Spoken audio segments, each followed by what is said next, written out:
નમસ્કાર દોસ્તો, જય હિન્દ જય ભારત। પશ્ચિમ બંગાળની અંદર ચૂંટણી ચાલુ છે અને બધા જ રાજનેતાઓ ખૂબ જ જોરશોરથી પ્રચાર કરી રહ્યા છે, જેમાં અમિત શાહે જબરજસ્ત પ્રચારની અંદર એક બંગાળની અંદર નિવેદન આપ્યું છે, જે તમે સાંભળો। और ये ममता दीदी उसके चट्टे बट्टे हुमायूं कबीर को कहकर कहती है कि बंगाल की भूमि पर वो बाबरी मस्जिद बनाए।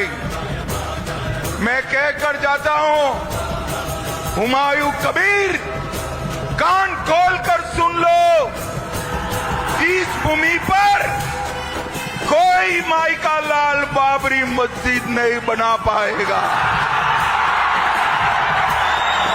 ये भारत की भूमि है। અમિત શાહનો આ નિવેદન તમને કેવું લાગ્યું મને કોમેન્ટમાં જણાવજો। જય હિન્દ જય ભારત।